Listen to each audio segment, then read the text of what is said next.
नमस्कार, मी आहे किरण दुपारे आणि माझ्यासोबत जोडले आहेत जयेश घोडविंदे से दीपेश पष्टे आणि आज आपण चर्चा करणार आहोत भिवंडी लोकसभेच्या निवडणूक प्रचारावर।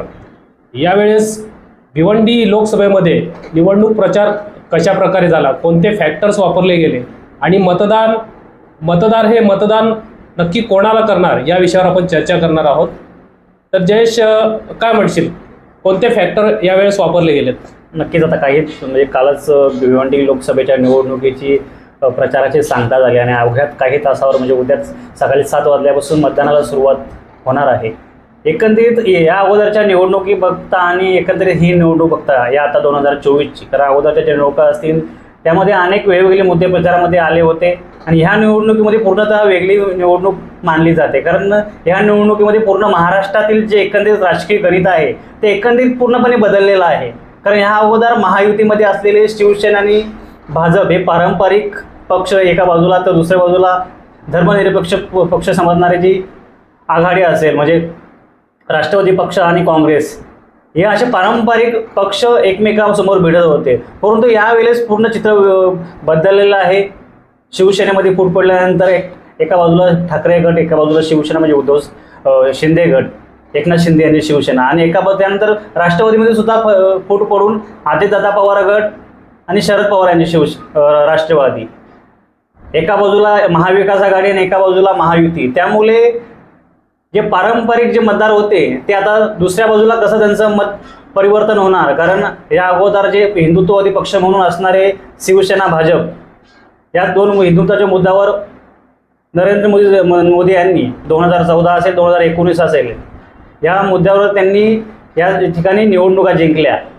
परंतु आता जे पक्षामध्ये फूट पडल्यामुळे जी शिवसेनेचे असेल, आता उद्धव बाळासाहेब ठाकरे पक्षातील जी वोटिंग असेल या म्हणजे शिवसेनेच्या ज्या मतदार होता त्या मतदारावर त्या जीवावर या ठिकाणी भाजप आणि शिवसेना याच्या एकंदरीत मतांवर येथील जे विद्यमान खासदार होते ते कपिल पाटील निवडून यायचे। परंतु शिवसेना आता मतविभागणी झालेला आहे, त्यामुळे हे मतविभागणीमुळे कपिल पाटील यांना किती धोका पोहोचणार आहे, कपिल पाटील यांना किती नुकसान होणार आहे येत्या काळात कळणारच आहे। परंतु त्याचबरोबर दुसरं महत्त्वाचं म्हणजे राष्ट्रवादी शरदचंद्र पवार पक्षाकडे सुद्धा फूट पडल्यामुळे जे काँग्रेस क्लब जी पारंपरिक मतं मिळत होती या मतदारसंघामध्ये त्याच्यामध्ये सुद्धा फूट पडली आहे। त्यामुळे संपूर्ण मतदारसंघातील चित्र बदललेलं आहे। निवडणुकीनंतरच समजणार आहे की या मतदारसंघातील जनतेचा कौल कोणाकडे आहे। म्हणजे पक्षाची जी फाळणी झाली त्यामुळे 2 गट निर्माण झाले। एक गट म्हणजे असा की जो उमेदवार आहे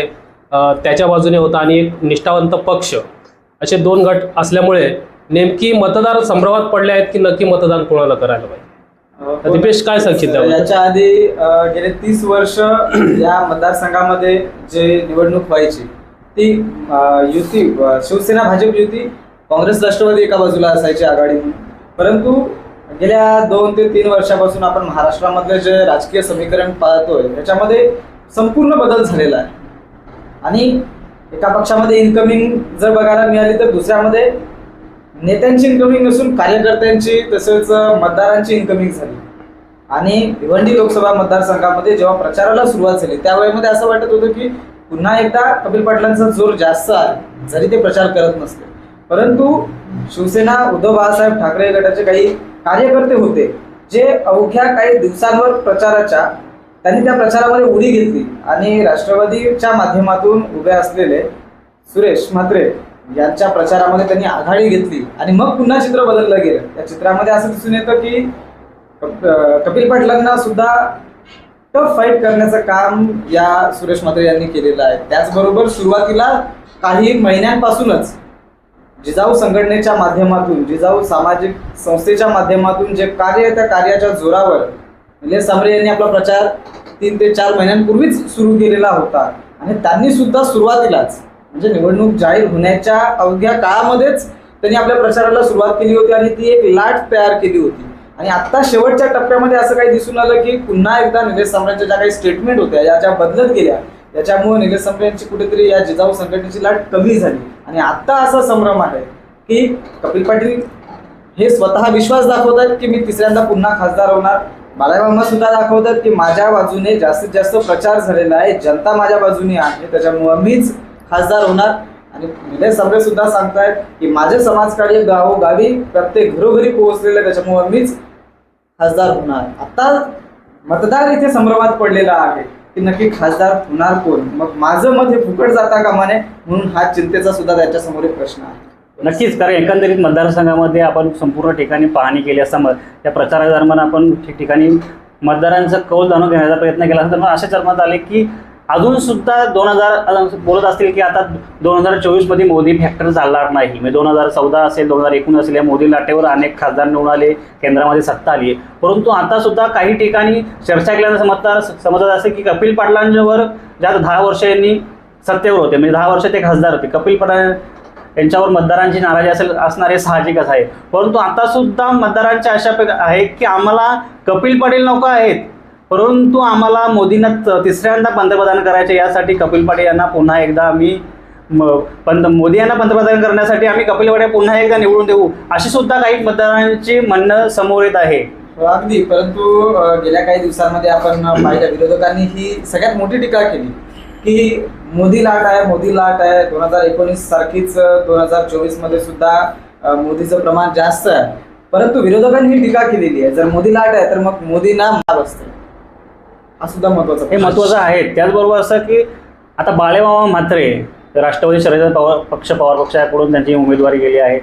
नक्कीच बाळेमामांच्या पाठीमागे ठाकरे गटातील मोठी सहानुभूती आहे, कारण अनेक पक्षामध्ये सर्व पक्ष त्यांचे संबंध असल्यामुळे अनेक पक्षातील त्यांचे कार्यकर्ते त्यांच्यासाठी काम करत आहेत. ठाकरे गटातील मोठी ताकद त्यांच्या पाठीमागे उभी आहे आणि त्याचा त्यांना नक्की फायदा होणार असं एकंदरीत त्यांच्या प्रचाराच्या रॅली, कारण त्यांच्या जी प्रचार सभा झाल्या, प्रचार रॅली झाली, त्याच्यामुळे मोठ्या संख्येने शिवसैनिक त्यांच्यासाठी मैदानात उतरला होता आणि त्याचा फायदा त्यांना. आणि नुकताच बाळामामांची एक सभा झाली, त्यामध्ये राष्ट्रीय नेते, बडे नेते म्हणजे सुप्रिया सुळे असतील किंवा अरविंद केजरीवाल असतील, असे बडे नेते येऊन त्यांनी भाषण केलं आणि त्यामध्ये त्याचा फायदा हा बाळामामांना मोठ्या प्रमाणात झालेला दिसतो आपल्याला. नक्कीच शहरी भागात असेल, भिवंडीसारखा शहरी भाग असेल, कल्याण असेल, बदलापूर असेल, अशा मोठ्या संख्येमध्ये या परिसरामध्ये राष्ट्रीय मुद्दे, या राजकीय त्यावेळी ते राष्ट्रीय नेते आले होते. शरद पवार असतील, जयंत पाटील असतील, आम आदमी पार्टीचे दिल्लीचे मुख्यमंत्री अरविंद केजरीवाल असतील, त्यांनी या ठिकाणी येऊन मतदारांना, म्हणजे आतापर्यंत भाजप सरकारने या देशावर कसा अन्याय केला आहे, या भाजप सरकारमुळे देशातील जनतेचा कसा नुकसान होणार आहे, हे कुठेतरी दाखवण्याचा प्रयत्न केला. आणि त्यांच्यामुळे कुठेतरी संविधान धोक्यात येत आहे आणि जनतेला त्यामुळे भाजप सरकारला हटवा आणि ज्या भिवंडी मतदारसंघातील जे उमेदवार आहेत बाळामामा, यांना मोदींना हटवण्यासाठी तुम्ही निवडून द्या, असं त्यांनी आव्हान केलं.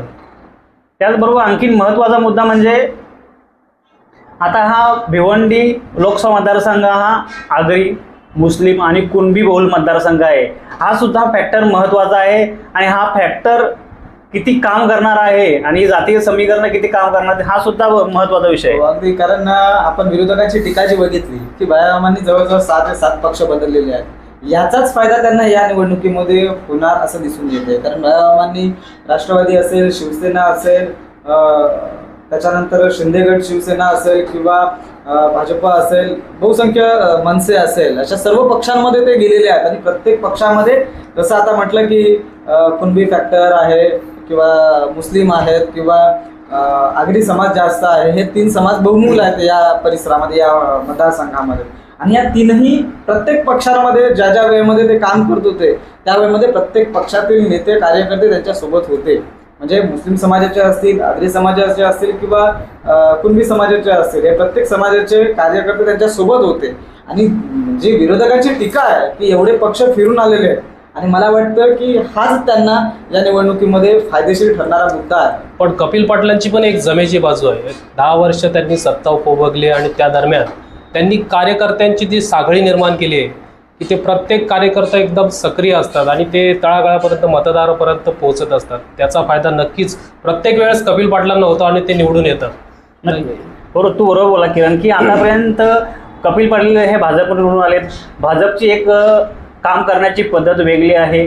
बूथ पातळीवर त्यांचं संघटन मजबूत आहे. त्याचबरोबर कपिल पाटील यांचं नेटवर्क सुद्धा स्ट्रॉंग आहे. एका बाजूला भाजपची ताकद आणि एका बाजूला कपिल पाटीलची स्वतःची कार्यकर्त्यांची फळी सुद्धा कार्यरत आहे. आणि या जेव्हा त्यांनी आतापर्यंत 2 निवडणुका जिंकल्या आहेत आणि तिसरी सुद्धा निवडणूक जिंकण्याच्या तयारीमध्ये ते सज्ज आहेत. कारण जी कार्यकर्त्यांची फळी आहे ती तळागाळापर्यंत पोहोचली आहे आणि ह्या कार्यकर्त्यांच्या जीवावर ते निवडून आलेले आहेत. त्यामुळे हा मुद्दा सुद्धा महत्त्वाचा आहे. कारण जे आता जे पक्ष आहेत, बाळामामाचे उमेदवार असतील राष्ट्रवादी शरद पक्ष किंवा आता या दोघांना आव्हान देण्यासाठी एक तिसरा पर्याय उभा झाला आहे तो निलेश सांबरे यांचा. या 2 उमेदवारांवर कुठेतरी कार्यकर्त्यांची कमकुवत फळली एकंदरीत या प्रचारात दिसली आहे. परंतु कपिल पाटील यांनी जोरदारपणे त्यांच्यावर नाराजी असली तरी सुद्धा त्यांनी कार्यकर्त्यांच्या मार्फत या मतदारसंघापर्यंत पोहोचण्याचं त्यांनी काम केलं आहे. अगदी बरोबर आहे. परंतु जरी त्यांचा कार्यकर्ता प्रत्येक घरोघरी जरी पोहोचलेला असेल तरी प्रत्येक घराघरामध्ये हा प्रश्न आहे. आज गॅसचा भाव वाढलेला आहे, पेट्रोलचा भाव वाढलेला आहे, सगळ्या गोष्टी वाढलेल्या आहेत आणि या परिसरामध्ये बहुसंख्य मतदार हा शेतकरी आहे आणि शेतीच्या मालाला भाव नाहीये. आज शेतीचा माल विकला जात नाही. मग आम्ही शेती करायची कशी हा सुद्धा बऱ्याचशा शेतकऱ्यांना प्रश्न पडलेला. आम्हाला ना कुठली शासनाच्या माध्यमातून सूट मिळते ना कुठल्या सुविधा मिळतात. मग आणि 10 वर्षामध्ये कपिल पाटील यांनी केलं काय हा सुद्धा प्रत्येक घराघरा. तर आता सध्या या निवडणुकीमध्ये आगरी, कुणबी किंवा मुस्लिम हा फॅक्टर चालणार का? काय वाटतं दिपेश तुला? हो अगदी. कारण भिवंडीमध्ये भिवंडी लोकसभा हा पारंपरिक काँग्रेसचा होता आणि तो मुस्लिम समाज जास्त असल्यामुळं त्यांच्याकडे कल होता. परंतु या वेळेमध्ये काही दिवसांपूर्वी राम मंदिराचा मुद्दा होता. त्या अनुषंगाने सुद्धा काही समाज दुखावला गेला आहे. कारण प्रत्येक ठिकाणी हिंदू हिंदू हिंदू असा मुद्दा उचलला गेल्यामुळं पुन्हा एकदा जे मुस्लिम मतदार होते त्यांचा आता कल हा नक्कीच भाजप विरोधी असणार आहे. त्याच्यामुळं त्या परिसरामध्ये निलेश सांबरे आणि बाळामामा म्हात्रे यांना त्याचा फायदा होणार आहे. शहापूर मुरबाडमध्ये जर बघायला गेलं तर कुणबी समाज आणि आगरी समाज जास्त आहे. त्या पट्ट्यामध्ये बघायला गेलं तर कपिल पाटील यांच्यावर त्यांचा समाज सुद्धा बहुतांश नाराज आहे. कारण आपल्या समाजाचा नेता आज मंत्री असताना सुद्धा आपल्याकडे जी डेव्हलपमेंट जे विकसन व्हायला पाहिजे होतं ते विकसित आपल्याकडे तेवढ्या पद्धतीने तेवढ्या प्रकारे झालेलं नाही म्हणून तो समाज सुद्धा नाराज आहे. त्याचबरोबर निलेश सांबरे यांनी मोठ्या प्रमाणामध्ये शक्ती प्रदर्शन त्या शहापूरच्या परिसरामध्ये केल्यामुळं त्यांचा सुद्धा त्या परिसरामध्ये दावा आहे की या ठिकाणी मला जास्तीत जास्त मतदान होणार आहे. त्याच्यामुळे तिथले मतदार हे सुरेश म्हात्रे यांनी निलेश सांबरे यांच्याकडे विभागले जाणार आहेत. नक्कीच. कारण भिवंडी शहर हा पारंपरिक भिवंडी शहरात भिवंडी लोकसभेमध्ये जास्तीत जास्त वोट बँक आहे ती भिवंडी शहरामध्ये. या भिवंडी शहरामध्ये जास्त वोट बँक आहे ती मुस्लिम समाजाची आणि हा पारंपरिक मुस्लिम समाजाची वोट बँक आहे ती आतापर्यंतच्या निवडणुकी पाहता काँग्रेस या पक्षाकडे त्यांची वोट बँक गेलेला आहे. त्यामुळे याचा फायदा राष्ट्रवादीच्या यशवंत पक्ष पवारचे सुरेश बाळामामा म्हात्रे यांना होणार का हा सुद्धा चर्चेचा विषय आहे. आणि या ठिकाणीच पूर्ण गणित या मतदारसंघाची गणित अवलंबून आहेत की हा इथला जो मतदार आहे तो कोणत्या पक्षाकडे वळणार आहे आणि त्यावरच या मतदारसंघातील विजयाची सूत्र त्या उमेदवाराकडे वळणार आहेत. त्याचबरोबर भिवंडी शहर असेल त्या बाजूला असलेली ती शहरं असतील याच्यामध्ये सुद्धा आगरी समाज सुद्धा भरपूर आहे आणि आगरी समाजातील आता या मतदारसंघातील 2 उमेदवार आहेत सुरेश बाळामामा म्हात्रे हे सुद्धा आगरी समाजातून येतात. कपिल पाटील हे सुद्धा आगरी समाजातून येतात. त्यामुळे ह्या दोघांच्या मुले या 2 उमेदवारांमुळे या समाजातील मत विभागणी कशी होते आणि कोणत्या उमेदवाराकडे या समाजातील मतं विभागली जाणार या सुद्धा महत्त्वाचा विषय आहे. त्याचबरोबर तिसरा फॅक्टर आहे या मतदारसंघातील तो कुणबी फॅक्टर जो ग्रामीण भागात या मोठ्या संख्येने ग्रामीण भागात या ठिकाणी कुणबी समाज वास्तव्यास आहे. वाळा असेल, भिवंडी ग्रामीण असेल, शहापूर असेल, मुरबाडमधील काही भाग असेल अशा मोठ्या या परिसरामध्ये कुणबी समाज मोठ्या संख्येने राहतोय आणि आता तिरंगी लढतीमध्ये निलेश सांबरे हे कुणबी समाजातून येतात आणि त्यांच्यामागे कुणबी समाजातील जनता उभी राहते काय, कुणबी समाजाची वोट बँक त्याच्या पाठीमागे उभी राहते का? कारण इथं एकंदरीत प्रचारामध्ये बघता असा ग्रामीण भागामध्ये मोठ्या प्रमाणात प्रचार झाला आहे की कुणबी समाजाला आतापर्यंत या भिवंडी लोकसभा मतदारसंघामध्ये प्रतिनिधित्व मिळालेलं नाही. त्यामुळे त्याचा फायदा त्याची सहानुभूती जो अपक्ष असलेले उमेदवार निलेश सांबरेंना मिळतात का, हा सुद्धा मोठा प्रश्न आणि हा मोठा सुद्धा चित्र या मतदारसंघामध्ये उभं राहिलं आहे की या सहानुभूतीचं मतामध्ये रूपांतरित निलेश सांबरे करणार काय आगामी काळात ज्यात उद्या होणारे जे मतदान आहे यामध्ये कळणारच आहे. आज हे चर्चासत्र आपण येथेच थांबवत आहोत. पुढील घडामोडी आम्ही नक्कीच तुमच्या समोर घेऊन येऊ. तर